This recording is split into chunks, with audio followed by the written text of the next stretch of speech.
Hello. I hope you had a great time at lunch, and we had an unusually long break, but I guess you've used it to your advantage. And I would like to please greet our panel. Today we're going to talk about venture funding in the travel industry, and I think we have an amazing set of speakers here and panelists, and we are going to have a blast, I guess, with all the questions from the audience after the panel. Thank you very much for coming. And without further ado, Eric Wiesen from Bullpen Capital. Could you please just introduce yourself one by one, and we'll start from there. Thank you. Yes, I'm Mike, so let's not do feedback. I'm going to hand that to you. So I'm Eric Wiesen from Bullpen Capital. Thank you for having me here to moderate this, what I'll call mostly investor panel, since we have one founder on the panel as well. So we're an early stage venture capital fund based here in San Francisco. We've made a couple of investments in the travel space over the last year or two, including Beyond Pricing, was a presenter at this event last year. And in my prior life, I was a VC at RRE Ventures in New York, where I think the most significant travel-related deal we did was Concur, which worked out reasonably well for us. Certainly looked at a lot of things over the years, have some thoughts about the good and the bad for VCs in this space, but that's a lot of what we'll cover with our panelists today. So I'll hand it over. I'm sitting exactly where you don't want to be on the panel, directly to the left of the speaker. So good job, guys. You got the seats I was trying to. I'm Christina Heggie. I represent JetBlue Ventures. So yes, JetBlue, the airline. We're about a little over a year now, so a year and a few months. We started in February last year. And we are a corporate investor. And so what we often look at in the travel space are things that are focused on the core to JetBlue, but also outside it. So we take a look at where, what JetBlue is doing now and how we can help the company see around the corner. The company's had a long history of innovation, and we're also 17 years old now. And so for JetBlue Ventures, we look at how do we continue improving innovation in travel? How do we build a system and a team around that to continue to drive it forward? I'm from the industry. I'm not from JetBlue. I've been in travel and hotels and hospitality specifically for about 14 years now, so I've had a lot of different experiences in travel, and I'm very excited about the event. So I think there's a lot of great content here. Thank you. Do you want to change seats? It's my Israeli side. As you probably know, if you know Israeli, we are very polite and gallant. I can ask my wife, she's Brazilian. She still doesn't understand half of what I say. So my name is Rom Handler. I've been, actually till recently, I've been living in Sin City, or Sun City, however you want, in Las Vegas.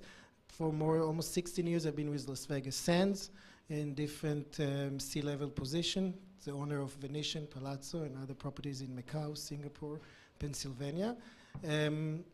So all my life I spent in the travel industry, on the operating side, on the demand side, if you like. And what we're doing now, I went back to Israel. Originally, I'm Israeli, and we opened Innovel. Innovel is basically, we like to call it as a new breed of innovation center. What we do is we are trying to align the demand and supply, meaning the demand are corporate on the B2B, B2B2C side, supply are the startups, and trying to find solution that fits as features and product to the different corporates partner of us, and helping the startup go through the process of implementing it and doing a POC, so not just connecting. And at the end, the one that we like, we try to choose and invest in them as well. Okay, so it's a different model of venture capital and innovation center. I'm Jillian Morris. For those of you who are here this morning, I gave the talk on why investors hate travel and why they're wrong, and somehow that landed me on this panel. I am not an investor. I am a founder. I make an app called Hitlist that alerts you when there are cheap flights to places you want to go. I hope you all download it. But I also come from a background, I worked on high-risk investments in the Middle East and Central Asia for a period of time, including a lot of airfare-related ones, airline and other transport infrastructure-related things. So that's how I got started in the industry. And I also am obsessed with tracking funding and the very early stage of startups in this ecosystem. And so I'm always curious to hear what people are working on, and happy to offer the perspective from the founder side. Great. I'm Chris Hemmeter with Thayer Ventures. We are early stage tech venture capital firm, and we only invest in travel, hospitality, tourism, tech. We're mostly B2B. We do some consumer stuff, but predominantly B2B. We've been investing since 2010 and just finishing up our second fund, and within a couple months of having the first closing of our third fund. So this is all we do.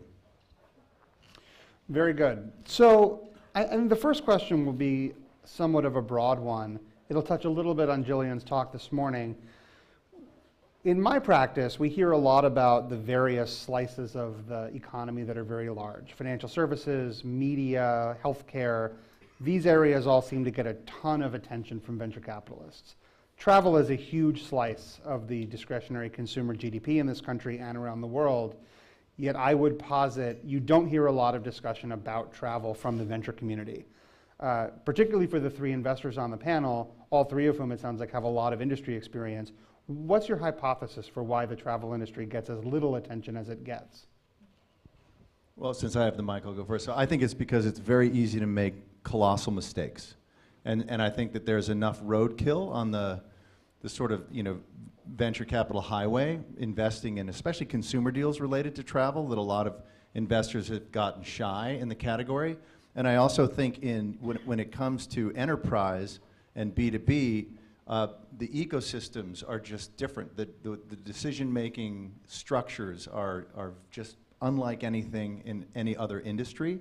And so I have seen at least some more generalist investors or people who specialize in other industries have a hard time really making sense of the businesses they look. Now, we're co-investors with firms like Bessemer and Spark and others who are broad-based generalists, and they don't see some of the deals that we're in with them as travel deals. They see them as vertical software and other kinds of categories, SaaS investments. So they are more and more they are coming to travel, but not from the mindset of we want to do stuff in travel. I'd add a couple extra color points on that, and I think there's an aspect, so on both the B2C and the B2B side. So on the B2B side, you're also working with a very old, ossified tech stack, and I think that's tended to keep a lot of innovation from really taking root and gaining that sort of buzz and traction that's needed both for press as well as for investment. And that, and with that, on that side, you have some pretty particularly knotty problems, and that's not to say that other industries don't have this as well, but if you break down travel, there's a lot of activity on the B2C side because that's the side we all interact with. We can walk through the airport, we go backpacking in Europe, whatever it is, we all see those problems and we can feel that pain point. On the B2B side, however, I don't think we've all felt the pain, well, without realizing it perhaps, but we've felt that pain of a lack of a solid predictive maintenance solution for airlines to keep that part breaking and to replace it on the term before. So some of these more challenging problems aren't necessarily apparent, I think, to the founders, and that keeps a bit of the innovation from really driving home the change that's needed on that side. So I agree, obviously, with both points. Just to add on it is, I think to summarize, first of all, VC just don't understand the industry. So everybody experience it because everybody is a consumer of the industry, but they don't understand the industry. The other thing is, on the B2C side, there is a huge fear, and we do once a year a conference, and last year we had a panel like this with investors, and we brought, first of all, it was really difficult to find investors that invested in travel. And we had to bring people that invested in Waze and look at it, okay, there is something to do with travel, or people invested in Playtika, because we look also obviously on leisure, entertainment, gaming side. And one of the investors was saying, like, basically scare the hell out of the audience, which most of them were like you guys, and we don't invest ever in B2C. B2C is terrible, it's terrible, it's terrible. And it has to do with the cost of acquisition, and the market is being very crowded, which is a valid point. So that's one part of it. The second part is when you look at the world, not even just at the US, other than Chris here, there is nobody focused on travel per se. and putting aside the corporate venture, nobody's focused just on travel. So even within the VC, often they don't have the people that understand the industry. And the people coming out of the industry normally is not the typical Ivy League, I went to Harvard and I have the financial background. Well, you see it more and more in the big companies, but it's not normally the people that move into a VC and sit as an executive in residence, et cetera, et cetera. So all these things are really scaring the investor away. That said, I can tell you that even in just 1 year activity in Israel, it's quite fast changing, and it's quite easy to expose the investor to this industry, because when we brought people last time to the conference, it was October last year. We have the next one now in June, and there is way more people that are willing to come, and people that were very against at the end after they saw the company say, wow, we didn't even know some of the stuff, we didn't even think that it's a travel solution. You know, it's almost like what Chris was saying. They look at it, is it a software solution? What kind of solution? So I think it is changing, and yes, there are challenges. So one answer I've heard, which I did not hear any of you talk about, so I'm curious if anybody has a view. One of the concerns I've heard from investors is that there's an effective global duopoly in the travel space and tech between Expedia and Priceline, and that they gobble up so many of these companies, and therefore startups don't have a chance to get escape velocity. Comments or thoughts on sort of that dimension of industry structure? And Jillian, maybe you have something to add. Well, don't forget C-Trip, obviously, which is larger than, I think, twice the size of Expedia. It's also worth noting, I think a lot of people miss out in the narrative. 9 of the 10 startups that have gained the most funding, highest valuations, are outside of the US. So here it's very easy to talk about, there isn't a lot of startup capital going into, capital going into startups, but there is a ton. Mike had a great slide showing the funding that's going into APAC startups. So in China and India, you're seeing massive, massive funding rounds in this sector. Just saying. So I agree, and that's what I mentioned about the fear of B2C. So to add on Expedia and Booking, which is Priceline, you actually have TripAdvisor, and I'm actually including Airbnb in this category, because if you try to look historically into what happened to the Expedias of the world, and you look at Airbnb, so yes, Airbnb are in the sharing economy.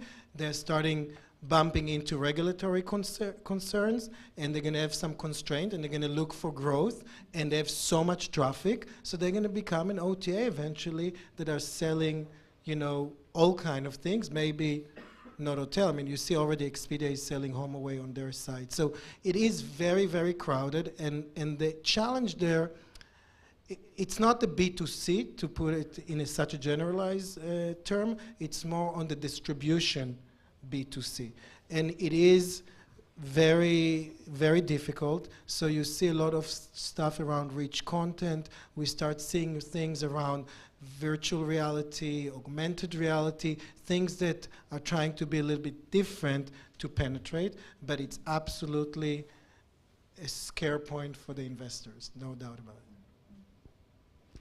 Yeah, I think your point on distribution is actually really important and worth expanding a bit. And I think, we've seen the duopoly or a few more.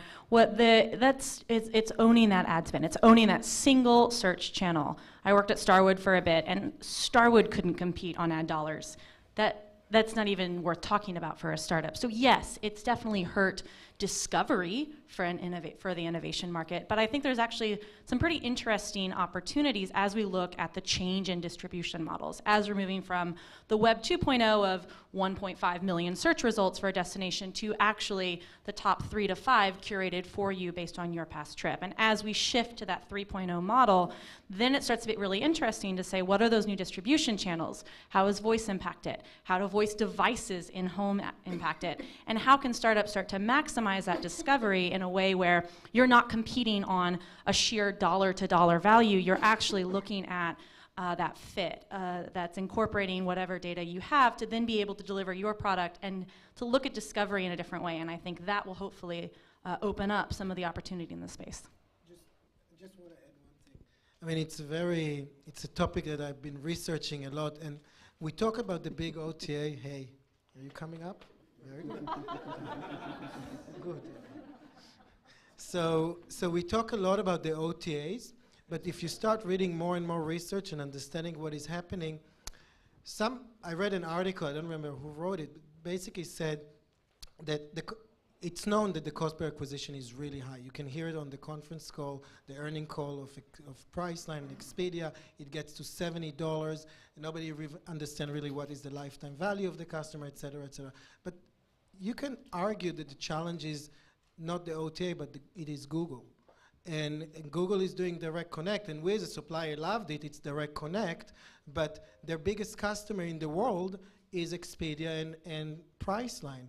And some people argue that the cost is going so high, and you need to find other ways. If you go today to Google, if you try to search this conference, because I was looking for the address, you have like about 8 different ads before you can get to the organic search. So some people say that maybe Google is going to eventually buy a company like Expedia, but way after they're going to lower their value in the market by pushing their cost and lowering their margins.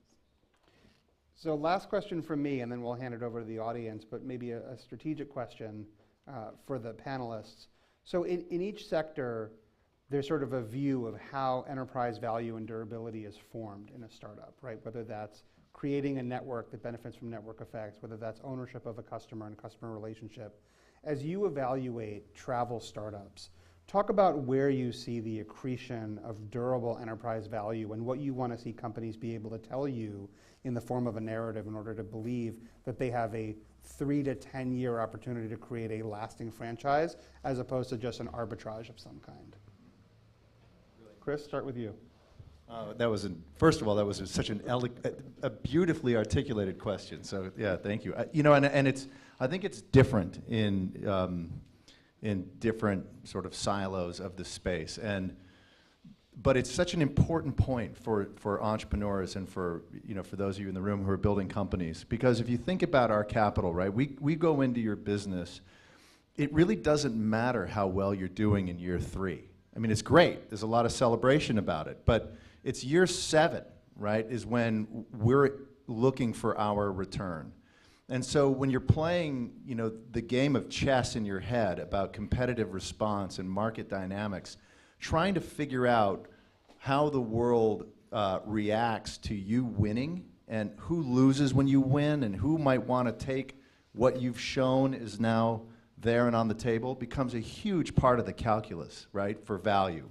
Because your multiple in your 5, 6, 7 will be a function of the reality of your projections in year 8, 9, 10, 11, 12, right? So that becomes the notion of sustainable, defendable enterprise value is critically important. And I would challenge you as you're looking at your pitch decks that you think that through very carefully and you figure out for your own business what it is and just put a highlight on it and sell that to your investors, sell that point of view.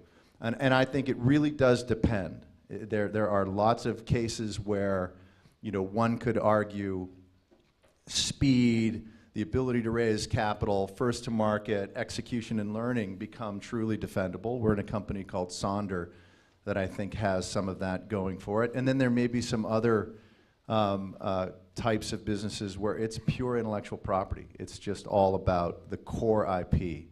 But it has to be something. And if it isn't something, then it's really not a defendable investment. That wasn't really an answer, was it? Sorry. That's pretty good. I don't know, Jillian, maybe talk about how you're going to do that.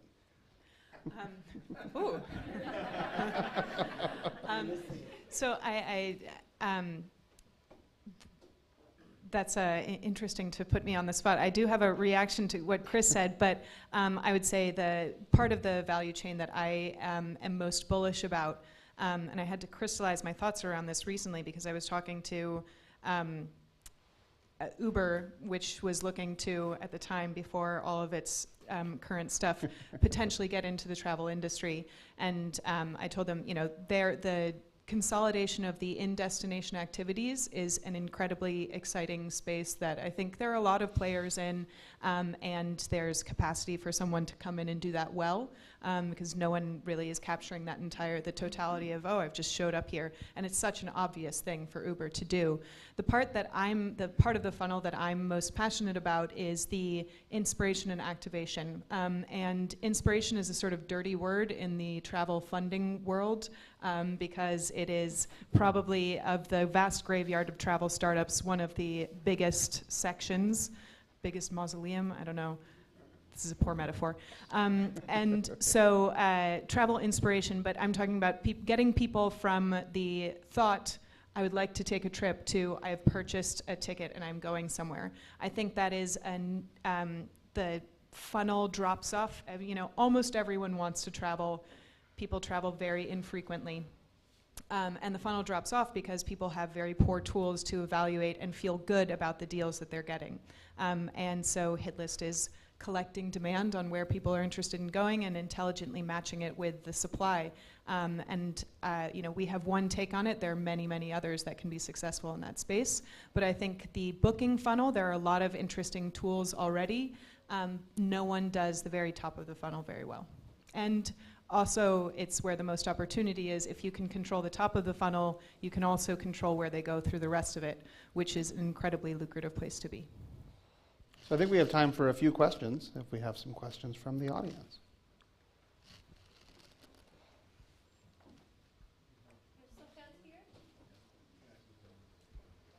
Where's the mic?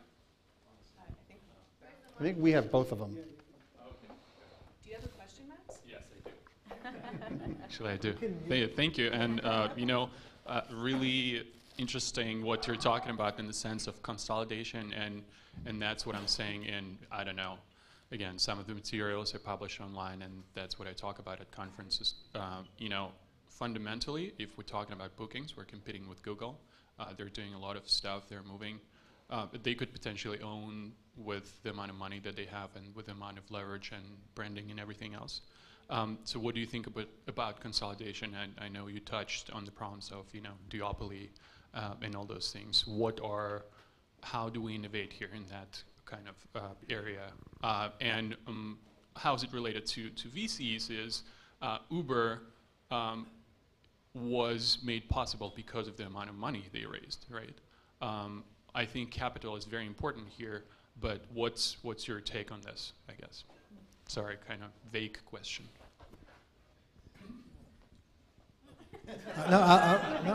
I've been thinking about it a lot. So, first of all, I'm kind of surprised with what happened in the US with Expedia, because buying Orbitz, buying Hotels.com, buying Travelocity, normally there is a regulator that stops the monopoly. And to be honest, to Expedia, they are fraction of the value of Priceline when you look at it worldwide. But here in the US, Expedia is a stronger brand.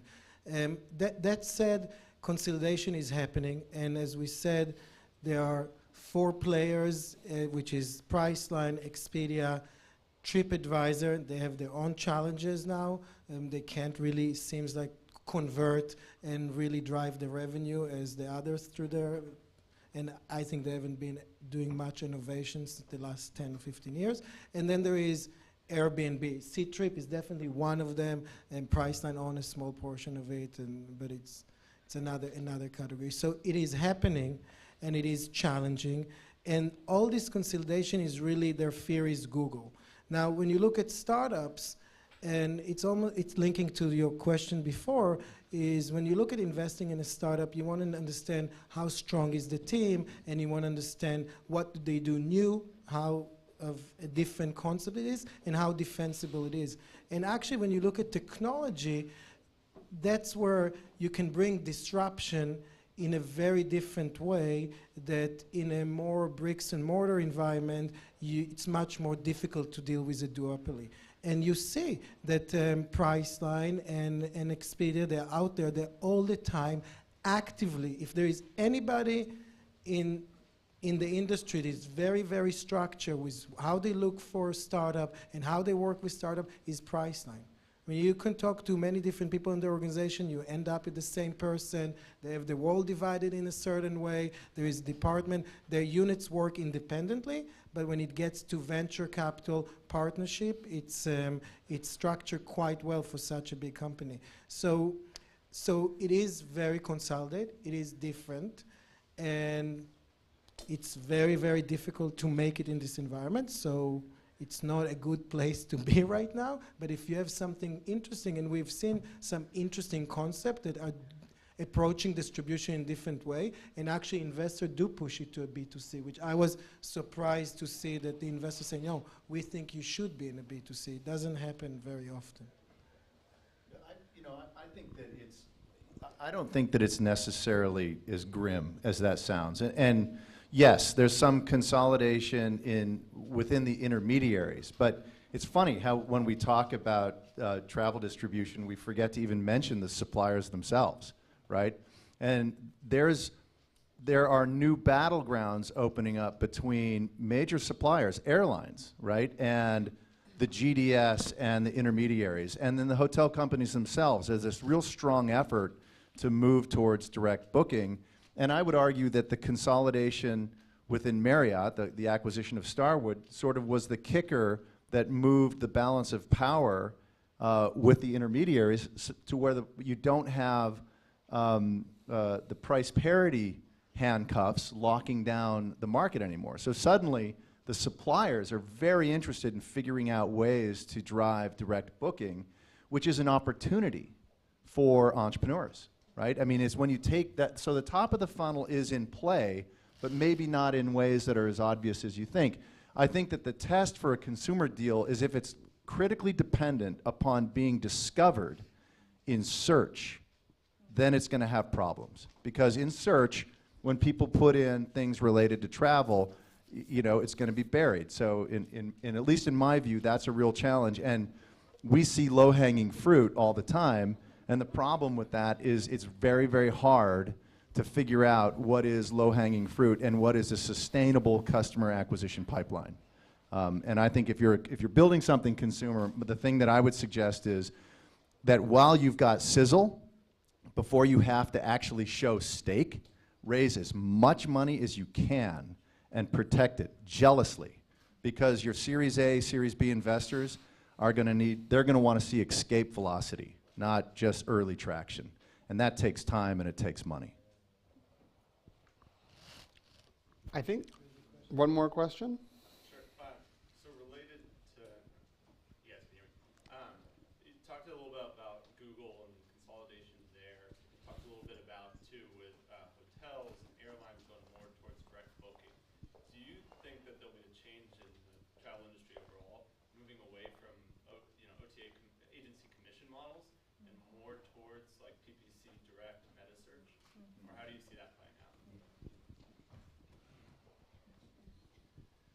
So, coming from the supplier side, I used to sit next to the OTA in panels like this, and they would just not want to sit next to me because I will beat them up on their margin and what did they do to us. Today, looking at it from a different perspective, I tell people, you know, in 2000, around 2000, the war started. It's over. We lost. Okay, supplier lost. Now, it depends how you want to put it. Now we are in a process of negotiating the boundaries. And it's not really as grim as I agree with, as Chris said. And I used to be from the supplier. How can you charge me 15%, 20%? But if you've been in the industry maybe 30 years, which, you know, the tour operator, that's the kind of margin they used to have. And you would listen to hotels in Greece that 70 or 90% of their customers are coming from Germany on a charter. So you think that they control the distribution? They didn't control the distribution. So I think there is a fine balance. They are here to stay. And when the meta search started, we were cheering for the meta search, and we thought, no, meta search is going to stick it to the OTA, etc. What happened? You know, they bought Kayak, they bought Trivago, they bought them and that. But if you look again historically, the meta search started with pushing the consumer directly to the hotels. But we, the hotels, are so talented and so savvy when it gets to technology that even when they brought us the customer to our site, we were not able to convert them. So Kaya couldn't make money. They just couldn't make money. So now what happened is that they had to say, okay, we'll push to anybody that can actually convert, because nobody wanted to pay to, they wanted to pay on conversion, not PPC. So they're here, and they're here to stay. They have their own challenges, and I think that you see changes. The industry, it's consolidating. There are different models. And you know what? If you talk to somebody from Booking or Expedia, so if I'm running a place like a hotel, or let alone a casino like the Venetian, when do you think was the last time I looked at the website? When do you think the last time I looked at the stats and what is my traffic and what is my conversion and what is my cost per acquisition? The answer is never. And they are very focused, and they do only this, and they do it very well. So maybe we, as supplier, should focus on what we used to be doing good, and now maybe Airbnb is doing it better, which is actually the consumer and the customer engagement while you are using the property and while you are using the airline or whatever, the car rental or cruise line, et cetera, et cetera. I think the consolidation is an important one. I'd add 2 points that I think bear merit to how this is potentially changing how distribution is. So in addition to consolidation, first is looking at where the main intermediaries are right now. And I think that's important to understand, because they were used to be the young upstarts, right? When they came on the scene in the early 2000s, they realized that this .com thing was going to be a thing and everyone should have a website, and hotels didn't do it, and OTAs did. That's where we are today. However, the benefit now is that these are multi-billion-dollar companies that are very, very risk adverse, where if they change a size of a button or a color or a tab, that then drives a huge impact on revenue, and they're very loss adverse. So that actually creates a bit of an opportunity, I think, for us in the industry. Now, who will take advantage of that? With the consolidation in hotels, with the pushback from airlines. You can think about Lufthansa now charging that fee to book in directly. With those two, you can see that the other incumbents, the distributors, the owners of the supply, they're starting to push back. They realize that they need to take back control of the inventory. You also have a second trend that I think is important to talk about, and that's this move towards owning our consumer data more. Now, let's see how this plays out. I think it'll be interesting to see the US versus the EU. But as we as consumers have the ability to own our data, to potentially distribute it for sale or to keep it, that's one of the core parts of what the OTAs offer, is owning that data, which is why they don't share it with hotels. So if now I have control over my data as a consumer, how can I change actually the control aspects of the hotel, of that actual supplier, or of the startup that's potentially entering the space as well? I believe we are at time, so I think I'm going to let you have the last word. Thanks to all of our panelists, and I think people will hang out for a little bit afterwards. All right.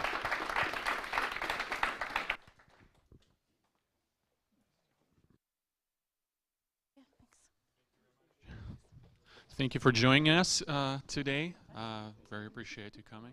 Thank you so much. Yeah, it's a great amount of information, Chris. Thank you so much, Rom. Thank you, Christina, Jillian.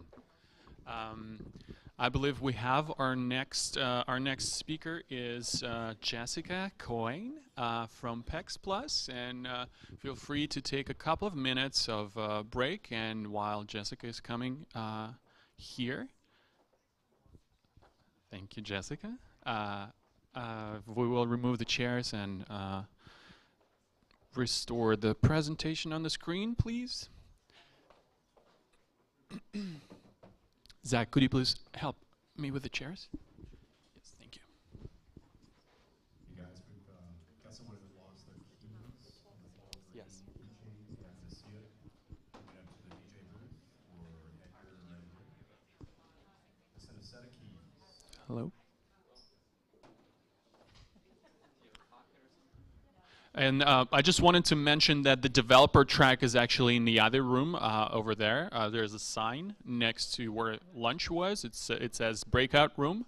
So if someone is interested in how you can use Clojure, Script, Clojure, and React in building your applications very quickly and successfully, that's how we've done with one of our companies, please go to that room.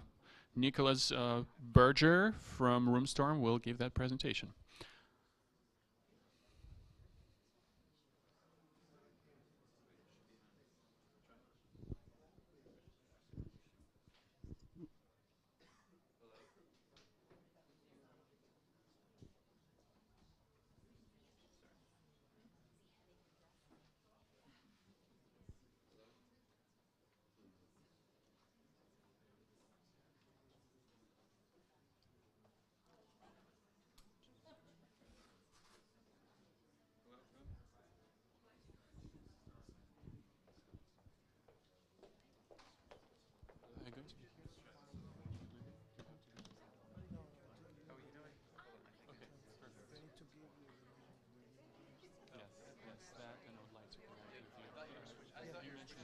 Hello? Oh. Test. All right, so we got to figure it out. So just there. And actually, what I'm going to do, can I put it right on here? Whatever you think would work. Yeah, it is working.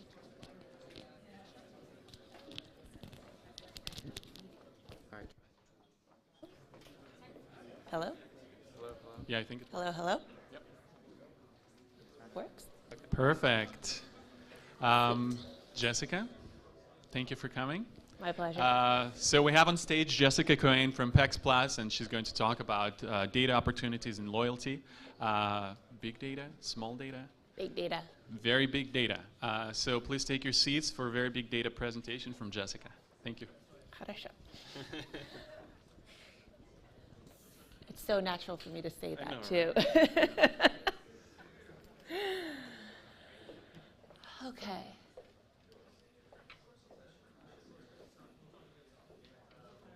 Alrighty. So, I don't know. Do I start now? Okay. Hi guys, my name is Jessica Cohen. I am the founder of PEX Plus.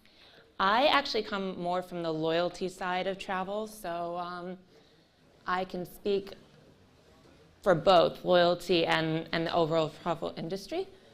So I'm going to be talking to you guys today about some of the actual big data related opportunities in this space, some of the issues and some of the things that startups can probably take advantage of regards to travel. I guess it's the clicker. They didn't show me how to use this. So is it this button? It's over here, I think. Yeah, perfect. Okay, so it's this one? Yeah. Cool.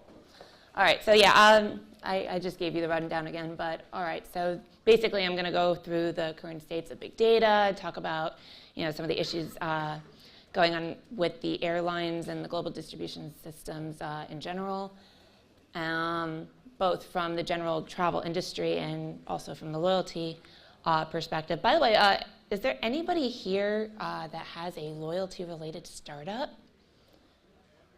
Cool, so I'm not the only one. Great. So hopefully this will be helpful for you too. And then of course, going into some of the opportunities related to that and some of the solutions that you can look into in terms of incorporating into your startups. So the current state is that obviously, between all the frequent flyer programs and the different schedules and third-party data, airlines collect tons of data, whether they're paying for it or obviously through their own channels. The issue around that is basically that the technology isn't necessarily there to be able to act upon it. So even though they have the data, they can't really utilize the data. So they collect all of this stuff, but they're not really doing anything with it, or they don't know how to do anything with it. And other setbacks that have to do with this, not data specifically, is that they're also really focused on running the airlines themselves. They have talent-related issues in terms of the loyalty space to take advantage of it. So there's kind of like a brain drain in terms of being able to act upon the data that they do collect and try and innovate and personalize based upon it. Then there's, of course, like issues related to that. All of those things generally amount to missed opportunities surrounding the airline operations that are generally worth more than the airline. So we've probably heard throughout this conference that the ancillary things, everything that goes on outside and being brought back to the airline, is actually worth more than the airline itself. There's a lot of truth to that. So like the ancillary revenues are the high margin opportunities, whereas the actual booking of the tickets themselves for the airlines is really like a 1 to 5% margin for them. Prime example of that, of an issue here is, I don't know if you guys heard about this, but the issue with United and their old system, Orion. But it's an old mainframe system that was built, I guess, on one of the GDSs. And with that came an antiquated revenue management platform and a whole host of other things that didn't allow them to take the data to turn into analytics related to being able to see pricing data relative to time. So for example, if Christmas was a high travel time, they weren't necessarily able to price their data relative to take advantage of that that higher demand in the market. Then, as well, inaccurate demand in small markets. So, for instance, traveling to remote cities, for example, in the United States, like Albany, they weren't able to price accurately for things like that. All of those sort of things pretty much cost United Airlines an annual deficit of $1 billion. Yeah, so annually they were losing $1 billion due to not being able to take advantage of the big data that they were theoretically able to collect. Okay. Did it go fast? Okay. Cool. So other ancillary examples of how other companies or outside sources are actually able to take advantage of this and bring it back to the airline is, I don't know if anybody has ever heard of this, but London Heathrow actually utilizes geographical data, like tracking data, through an app on the phone that allows a traveler to let the airline know when you're going to be late for checking in or getting on the flight. And they take that analytics back to the airline and they actually sell that stuff back to the airline because the airlines, for whatever reason, can't do it themselves, right? So that was something that they took advantage of there. And then, of course, there are these user behavior correlation APIs. Like one person on our advisory board actually did he basically created a scraper that scraped a lot of the frequent flyer, blogs and forums and such.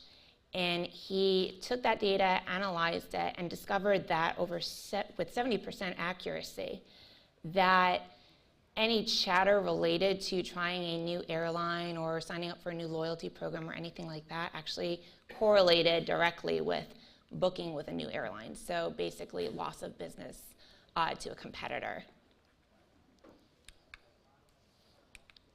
I must be pressing this too hard. So the GDSs. I feel like we've kind of beat this to a dead horse, but I'm just going to kick it one more time because there's loyalty-related issues to it too. But they're built on antiquated mainframe platforms, basically, that many airlines today, as we all know, currently rely on, that unfortunately limit the airlines in terms of what they can do. So even though they collect tons of data, they obviously can't utilize it for personalization or other sort of things that we've sort of talked about. So common thing that I hear in the industry is that airlines are not very fond of that, obviously. And to obviously be able to customize these existing platforms are extremely expensive. So they're obviously looking from the outside and external sources like startups to be able to innovate in these spaces to be able to continue and move forward. So what do GDSs try and do? They promote and sponsor hackathons. They buy out to try and innovate and bring that stuff to their platforms. So you can think about that as other opportunities when putting your startup together if you don't already have it, or things that you can consider if you already do.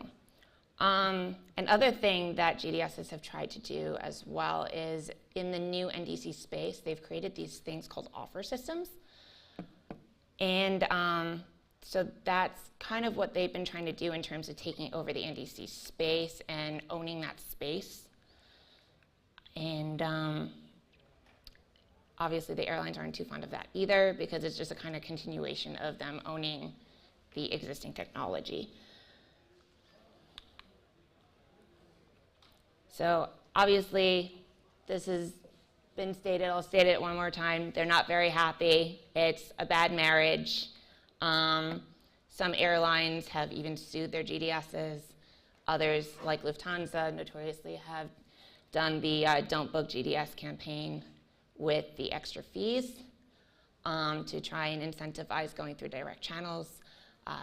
Communication between me and other airlines as well also kind of imply that they want to just go through their direct channels.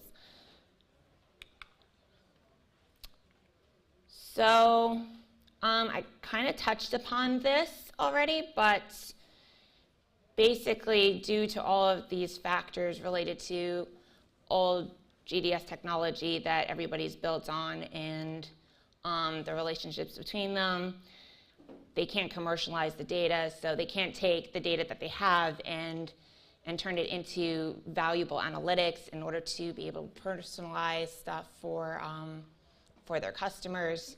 They can't turn that into generated revenue. And they can't, essentially, they have a big problem being able to make the data work for them to turn it into revenue. So some of the things that you guys should be doing is working from a big data perspective to add value to airlines directly, because as you can see, they can't do it themselves. So things that you can do is consider what you're doing in the sphere and the data that you could possibly be collecting related to what you're doing in the travel space, optimizing your databases relative accordingly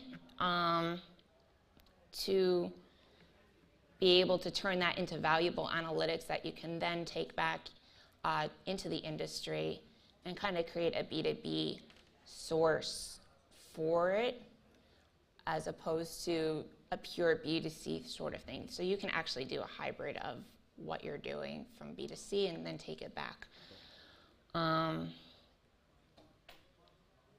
That's basically this.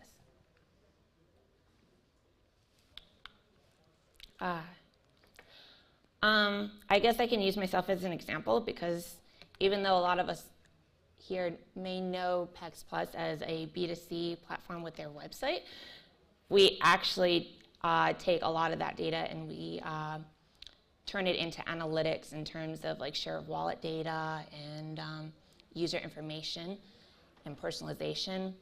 And we can take that and turn that into the technology that airlines, for example, can use to as components to be a part of what they already have, or or if they don't have it at all, use it entirely. And so some of that has already been in effect with some of the airlines and other third-party sources.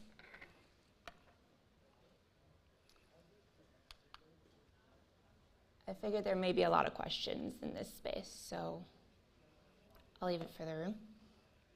Anybody have any questions in big data and airlines? Nope. Yeah? Okay. So I've done some airline loyalty stuff before, but do you see any kind of future and sorry, I might have missed it, but any future in doing pricing, special pricing for people based on loyalty and data out there, gated fares and stuff? Yeah, big time. It's something that a lot of airlines want to do if they're not already doing it in the revenue space, but they also want to take that and turn that into the loyalty aspect as well. So. Is anybody already doing that really, really well? Is there anybody doing that really well? The pricing on the revenue side or on the loyalty side? Pricing based on like the data that you're able to capture on people, so it's unique to them versus generic pricing. Fair is fair. Well, I think on the revenue side, a lot of the airlines have already implemented it to some degree, but on the loyalty side of it, no one's really been able to implement it. What they've been trying to do is just go revenue-based and do this whole general supply and demand by seat, but that's not really a personalized experience. Ideally, they would also be able to personalize it based on the frequent flyer and provide personalized offers and pricing accordingly based on that. And that's something that they can't do because there's no, up until what I've been doing, there's been essentially no distribution whatsoever of real-time loyalty options. No, data. So. Can you say more about what kind of personalized experiences you could imagine? Yes.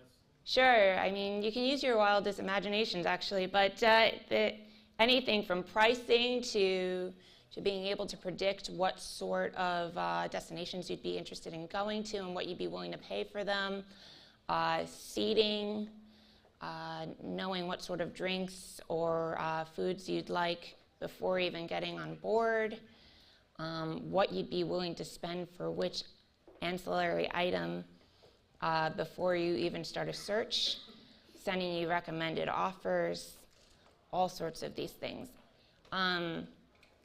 Something as simple as recommended offers is something that is still beyond some of the technology that many of the airlines still have. For example, I'm on the newsletter for United Airlines. I can do a search to Hawaii. It doesn't pick it up. It still sends me a generic newsletter once a day or once a week stating, well, here are the general places that we have deals going on. Pick one. Well, none of them are relative to what I was doing a search for, right? So these are the sort of things that we can use to take advantage of. Any other questions? Loyalty, travel? Okay. Thank you.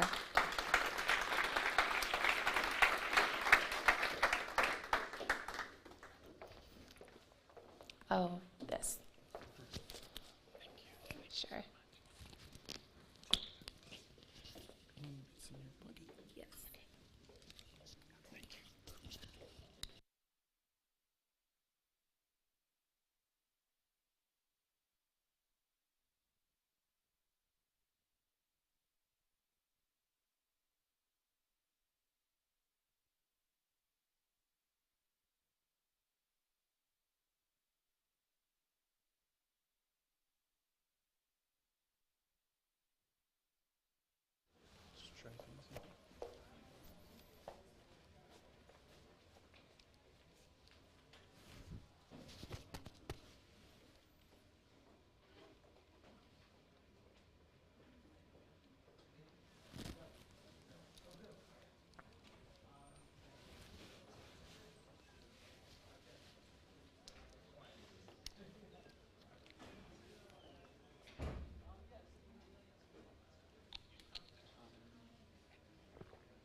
switch the source?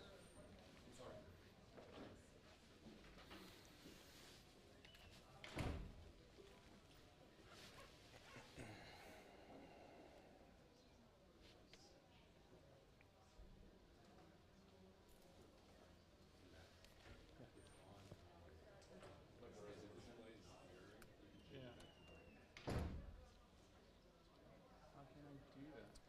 Oh, you showed my name.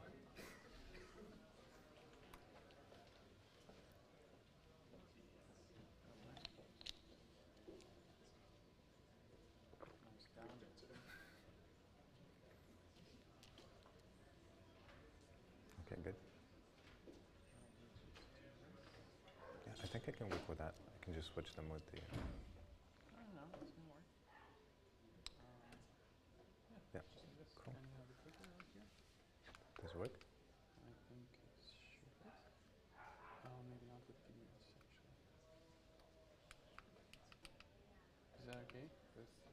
Yeah, that's fine. Okay, Yeah, cool. thank you very much. Okay. Will you announce yourself here? Hmm? Will Yeah, you announce yeah. yourself? Hi, everyone. I'm Alex. I work for, I'm one of the co-founders of Claim Compass. I also do marketing and growth. I picked this title, and I hope there's nobody from United here today. I'm actually really happy that JetBlue is sponsoring the event and not United, because I wanted to show this, this picture. It kind of fits well with my title. By beating your customers, it's not going to help you beat the competition. Can we, I can hear myself. Can we lower the mic a little bit? Yeah, thank you. So this is not meant to really be like a big bash on the United incident, but I kind of have more to it. So travel is getting from one point to another, from point A to point B, and I'm sure many of you here today traveled from near and far. You took the bus, the train, the plane, and I'm flattered to see that you've come to listen to me speak. My mom's really proud of me, but I have to ask why. I mean, you do realize you can watch all of this online, you can read about it, you can connect with any person in this room without having to physically be here. But these slides, this information, these speakers, that's not the only reason why you're here. You chose to be here today because it's exciting to be in this venue on Treasure Island in a different city. And it's a different experience, it's a different feeling. And some of us do travel for business, and I'm sure that you travel for business, and you might say that you know, business managers travel for intercompany meetings, for industry events, to close deals, and that's true. However, there's a big waste in the business travel world as well, and a lot of that travel is could be avoided, could be done otherwise. If it's purely transactional, then that information is also accessible via different means. It could be exchanged online. So there's also another reason for business travel being that you know, you have to close deals, you have to sign clients and so forth. And while that's true, a lot of startups do sign equally big deals without spending a dime on travel. So business travel is also, to a certain extent, done for socializing, for networking, because, as Aristotle said, man is by nature a social animal. So then, why do we really travel? Why do we spend an enormous amount of money, deal with the TSA, eat the disgusting food on planes?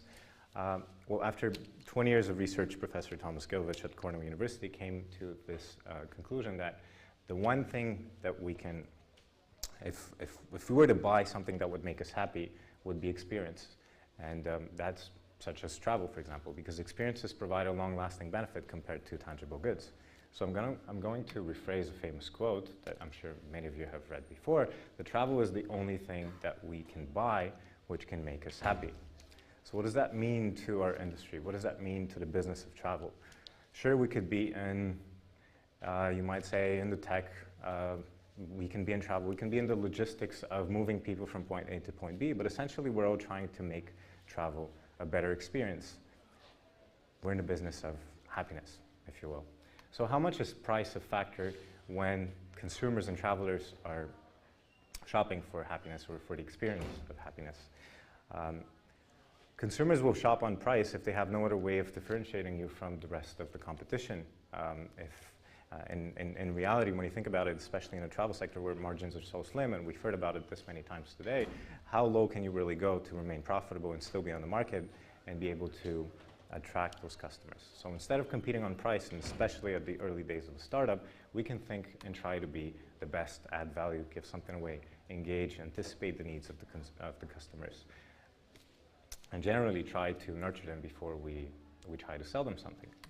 So if we go back to travel, this is a graph that indicates the number of passengers carried annually on a global scale, which has doubled in the past 15 years. It's now close to 4 billion people. And IATA actually anticipates that this number will reach 7 billion people over the course of the next 10 to 20 years. So travel is pretty big. Over 10% of global GDP, 1 in 10 jobs in the world today is in travel and tourism. And it also faces some equally big challenges: regulation, taxes, unions, infrastructure, lack of trained personnel, lack of adequate service, segmentation, poor marketing, demographic shifts, safety and security. So as a startup or as any company, how many of these can we realistically control? How many of these are high impact areas which we can use to grow our businesses and survive? I think it's those two. And service and marketing, and I'm using service very liberally to include anything from customer service through customer care and customer experience as a whole, and marketing as growth and acquisition. So I know I started by saying that we weren't going to talk about airlines or not make a big deal out of whatever happened with United, but maybe I lied a little bit because that's our business. We love it when airlines screw up. We build a platform which helps passengers get money when their flights are delayed, canceled, or overbooked. And we've had, over the past year, tens of thousands of people come to us and share some pretty horrible experiences. In Q1 of this year alone, we've had over $1.3 million claimed by our platform. And note that these customers aren't, per se, that these people that come to us, they're somebody else's customers. These are airlines customers, but they choose to talk to us because the airline won't talk to them, because they don't provide that good service that they expect. So they turn to us, and this becomes a business. And this has taught us a lot about the importance of customer service and the opportunities that it has. So airline service, when you think about it, used to be almost the benchmark for any service. You used to be able to bring as much as you wanted on board. You always got a meal. You were treated nicely. People even used to dress up when they were flying. So it eventually went from this to this. And if you think that this was an isolated event, I have a few slides here that I can flip through, and this less than a day after, this was a couple traveling on their on vacation to Sicily, from London to Sicily, when EasyJet overbooked their flight, so they were ordered off the plane. Now, imagine if this couple was saving for this trip for the longest time. Maybe they were having marriage issues, and they said, "Hey, we're going to go on this trip. If things work out, work out. If not, we're going to part our ways." We don't know what the story is.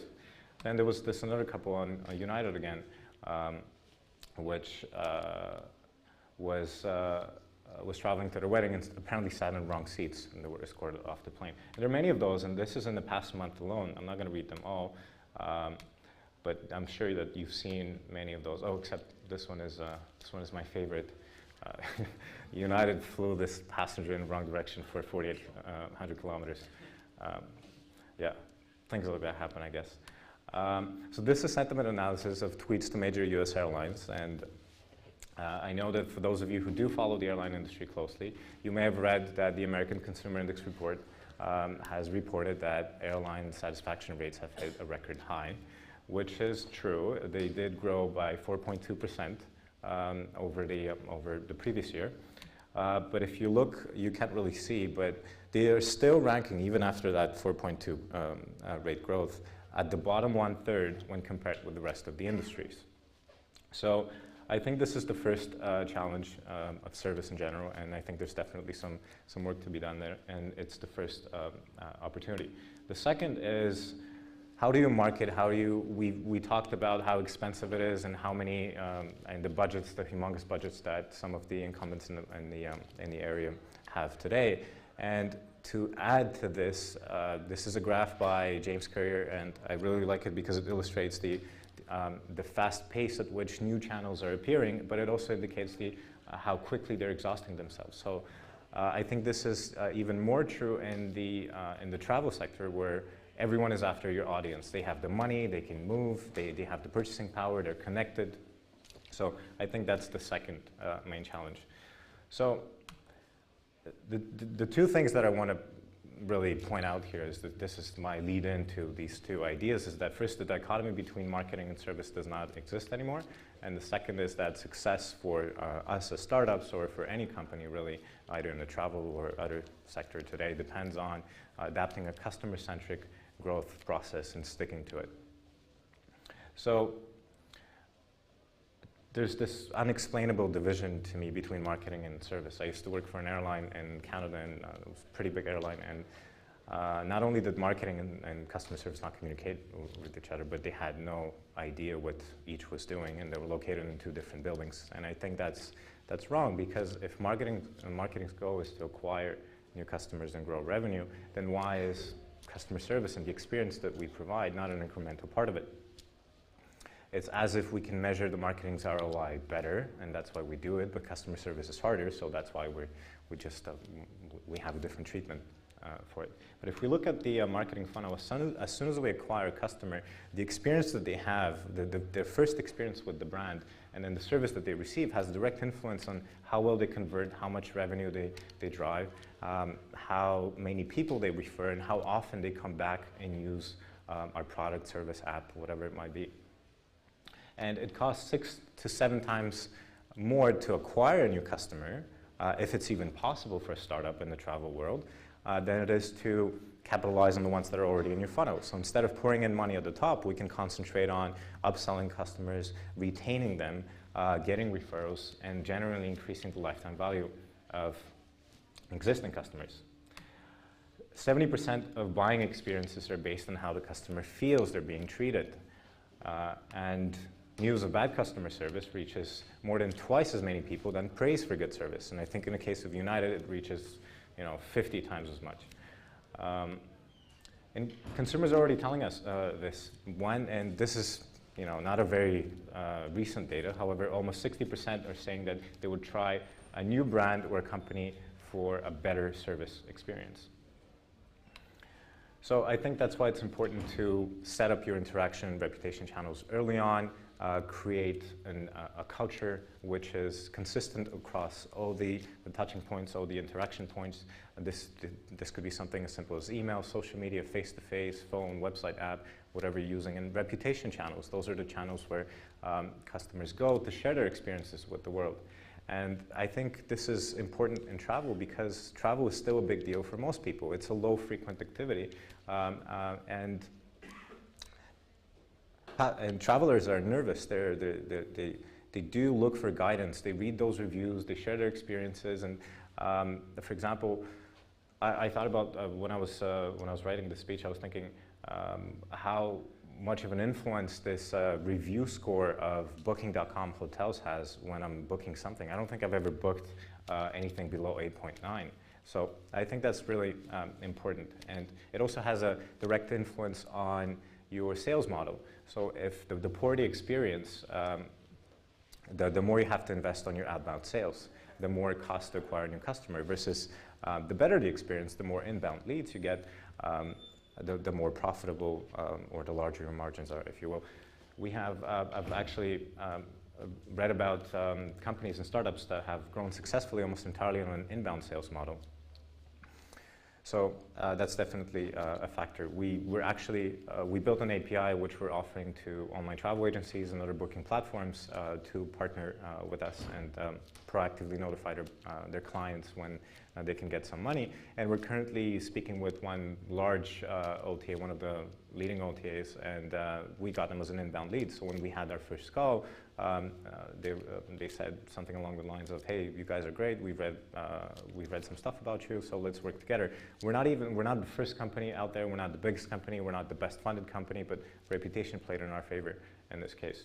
So now, if we fast forward and we say, how do we grow? How do we sustain in this environment where paid acquisition is almost impossible, or it's constantly changing, and these channels are exhausting themselves. And I think this is where the establishing a customer-centric growth system comes into play. That's identifying high impact areas, areas which we can control, designing experiments that will have a direct impact on those areas, moving fast, executing those experiments fast, and then sharing this learning with the entire organization, everyone on the team. That's why I think that customer marketing and thinking of marketing in terms of marketing campaigns is sort of flawed, because it detaches marketing in those cyclical in the cyclical bubble from the rest of the company.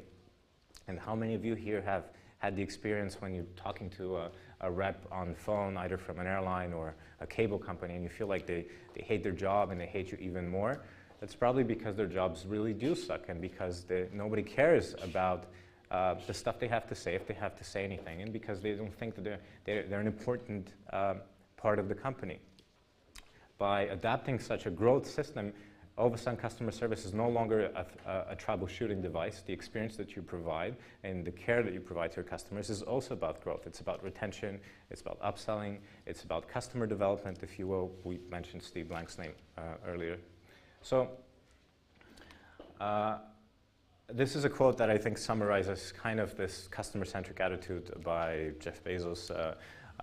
And I guess some of the great companies out there that have managed to nail this down are, Zappos and Amazon and Virgin Atlantic and Southwest here in the States. So if we can arrange things in such a way that our interests are aligned with our customers, then in the long term, that will work out really well for customers, and it will work out really well for Amazon. And it's true, it has worked out pretty well. So adapting this attitude will also have an impact on the KPIs, on the metrics that we follow, and how we measure conversions. So in the online travel sector, for example, the traditional way tends to be on a look-to-book ratio, which is very cost-centric. And one alternative, for example, could be on a revenue per search, which is much more retention-oriented, which identifies the customers that are the highest value, which will also have an impact on how we prioritize our experiments, who are the customers that are most profitable for us versus looking simply at the larger volume of driving traffic at the top of the funnel. And going back to where I started and why I think that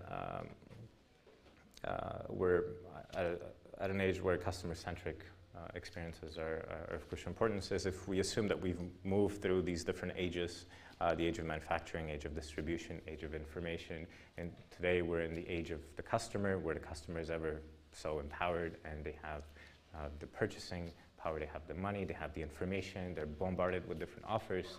Then I believe that this calls for a new set of principles that derive from the customer in the center of it all. And those are providing, above all, remarkable experiences, responding to change, rapidly responding to change, being data-driven, running experiments constantly, gathering feedback, breaking out of the silos, and sharing that information with the rest of the company and everybody on your team. Now, you may have recognized some of those principles, or all of them, as agile marketing, but that's a different talk. Thank you.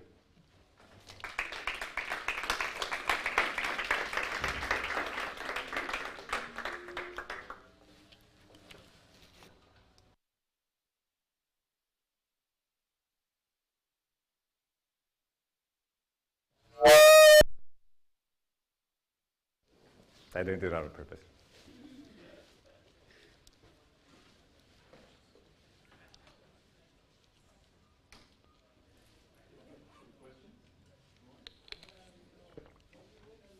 So considering the hierarchy that exists in the travel industry, the separation between the C-suite and the line people, how is the travel industry ever going to embrace the age of the customer? It just seems like, yes, this person's dragged off United because we have cell phones videotaping it, but there were probably hundreds of thousands of bad consumer issues with United before that happened, that the CEO actually recognized. how you penetrate that bureaucracy that shields the C-level from the customer. Yeah, that's a great question. I think that was my point by adding all those additional slides of customer service disasters, and that this just sort of just happens to be out there because of social media and so forth. I think it's one of the main barriers of adapting such thinking is, as you've perfectly summarized it, is the C-level executives. It's the thinking. Are you thinking long run, or are you really thinking next quarter over quarter, am I going to have enough money to survive? So it's a paradigm shift. I mean, it's what Bezos did with Amazon. If you choose whether or not you think this way, or you're going to become, or you're going to compete on price alone, what we're seeing today. There's really very poor service overall. There's very little loyalty. We've spoken about this today as well, and I think this is part of the problem. So it takes a visionary to really implement that and put it in place and kind of become as a industry standard, I assume. Just a comment to that. I know that Lyft does have every month their executives actually take turns at the customer service front lines, anonymously, try and get a little bit more of that bubbled up pain. Yeah. I think there was, I was looking for that quote, I couldn't find it, but I think Bezos somewhere said that every single person at Amazon has to be able to take the phone and work at a call center and be able to serve their customers. Yeah. You're actually trying to tie your presentation with the prior presenter. We're talking about big data. And I think of myself as an example. So with United, I was a global service guy for a couple of years. I was a 1K for a couple of years. Now I'm a Gold. What does somebody say, well, let's look at that data. Did he switch to American? Did he have a bad customer experience? It seems like data should be the source. If you're still going to have that separation at the C-suite, maybe data is a source of, it kind of speaks to maybe a startup coming in and figuring out how to tackle that data problem to help airlines and other players in the industry understand exactly what's happening with loyalty. Definitely, yeah. And kind of diversify and move away from that pure price competition model. Yeah. On the other side of that argument, how do you see an airline being able to defend themselves from people trying to pick a fight so they get kicked off a flight, so they get a free airplane? You mean as in that United incident? If someone is just like on purpose trying to pick a fight and get the... I don't think that he was purposely trying to... No, yeah, I'm just talking in general. But there's folks that'll stand up and kind of pick just to see what would happen. There's people who jump in front of cars because they know that the car is insured. Well, I think that's now we're talking in terms of that's speculation, and really how do you handle any situation at any business, whether it's on the airplane, on the bus, or at the coffee shop.